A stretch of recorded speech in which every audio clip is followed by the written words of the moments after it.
Hey guys, it's me back. I want to go over things that that have improved on this vehicle. Now these are not the tires I run on it.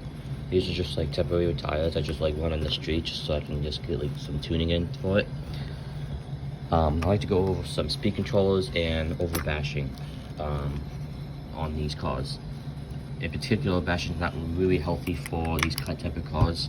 But I'll go over that soon. But I want to go over, so if you ever want to know what power system I've always been running in this vehicle or in all these videos, it's been the Tekin RX-8, and then it's the Tekin 88 Gen 3 motor. These two combo ones, this one's a 2050 kV motor. This one is in particular might be a little overkill for this in particular vehicle, because I blow out tires every single time I take it out. In those videos I didn't blow it out because I lowered down the power, but every single time I bring it out to my street, I end up destroying the tire. But mostly I use a Redline Gens Ace LiPo battery. These are bolt points instead of just those connectors. I prefer the bolt connectors than the those XT90s and those bolt plugs and all that, or plugs, whatever you call them. I prefer using that. So my gear right now is a 44 and a 16 tooth pinion gear, because I have my 15 tooth stripped, but I even looked on the book and it says it can run a 16 either, and it won't destroy the spur gear or the pinion gear. So it's in the sweet spot right now. Now, the servo I have in here is a cheap one. I just have it in just so I can just get the feel of the vehicle. Then when I get a little into it, I'll change the servo out to a better version servo. The RX-8, this is a very good ESC, but you gotta be careful. This stuff will, if you don't wire this stuff correctly, like my bloody soldering did. Yeah, it's kind of messy now, but I'll organize it once I need to service it and take it all apart. This ESC will eventually die. I'm not sure how long, but I have a warranty on it, so if it dies within the next like 50 or 60 days, I can get a brand new one for free. And these ESCs are not cheap. These are at least like probably $200, and the motor's like another like $200. So you're totally spending like $400 on both of this. Now I got this as a combo, so this comes in like in total. So I got this for $159. I know that sounds a little expensive. This servo was only about like maybe $25. This battery's $149. This battery's expensive as hell. And the radio I use on it is a Spectrum DX5C Smart one. I would not recommend this because it eats through the battery fast. I would not recommend getting that. I just run it because it has good handling with the vehicle, and it seems to not have any delay with it. Now I might get a FlySky radio, which is a touchscreen radio. I might connect it to this right here eventually, but for the meantime, that's a good beginner remote. So these shocks are actually built different than any other shocks. Instead of just other shocks having no bleed screw, this one has a bleed screw. So when you take these out, you bleed them instead from bleeding out, you bleed them in. So you push the spring up, or you bring the piston up, and you close that valve, and when you pull it down, it goes back up. It's a little weird, but when you ever get one, this is called the Techno EB48 2.1. It's a Truggy, but it's built by a certain company named Techno LC. So if you ever want to know what this company is, there is the name of it, so you can just maybe take a screenshot or copy it down. I'll give you a couple of minutes to take a picture of it. But this is the body shell. This actually does not come with the tires. The paint, which is on the body shell right now, just does not come with the paint at all. So you have to supply your own paint. It does not come with the motor. It does not come with the ESC. It does not come with the servo. It does not come with the battery. It does not come with the pinion gear. It does not come with the receiver. The only thing that comes with it is the fluids, which are over here. I know it's a little messy over there. Kind of something fell on it. These are fluids I use. 7000. These are the shocks. This is I think this is like front shocks, I think. I know it's a little messy. I've been working on my Rustler down here. I'm turning this Rustler into a rolling chassis, or a racer actually. I can get body shell off. Yeah, don't ever bash. It kind of destroys your body shell and it kind of ruins your shocks. So it just like goes down fast. So I removed everything from the truck. No electronics, no servo, just the plain chassis itself. I'm taking these shocks off because these shocks will damage your vehicle so bad. That's why I'm taking these off. I might do that on today.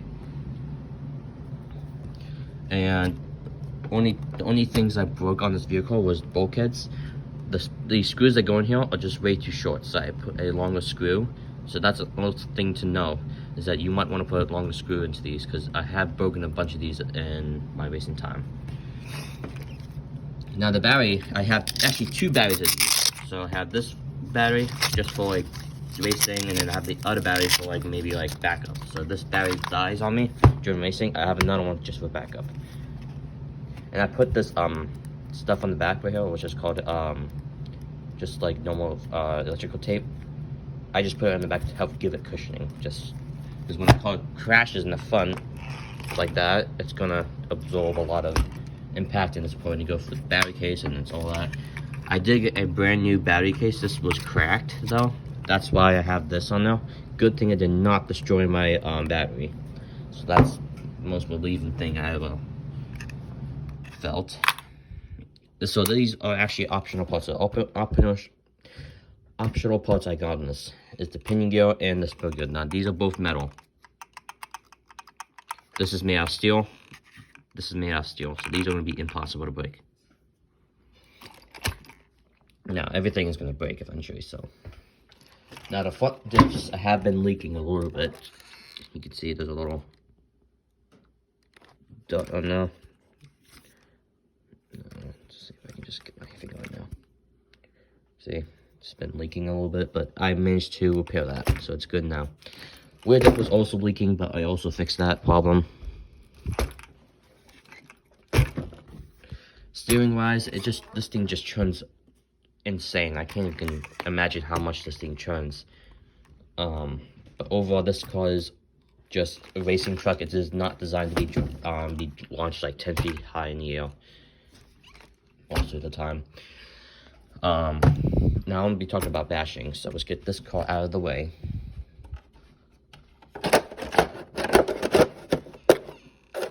Have the body show on now. So this is my Traxxas Buster 4x4, and I know it's gutted out, so the reason why I have it nothing in there right now is because I'm turning it into a racer now. So I'm removing these shocks and then putting on like the extra shocks that's supposed to be on here. I know this dry shaft seems better days, but I'm gonna get a new one. There's a lot of rust in it. Has been sitting in down here for a while. All that mist of water has just been covering it with rust, so it's really old. I haven't touched it for like maybe 2 or 5 years or something. It's really old. I think I got it when I was like maybe like 10 or maybe like 9 or 5 years old. It's old, like it's a really old car.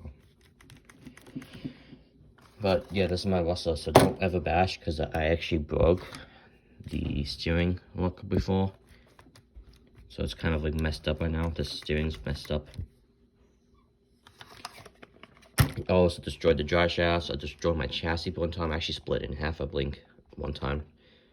Yes, I think I did actually. I don't remember. I think I actually did split this chassis in half before. I can't remember.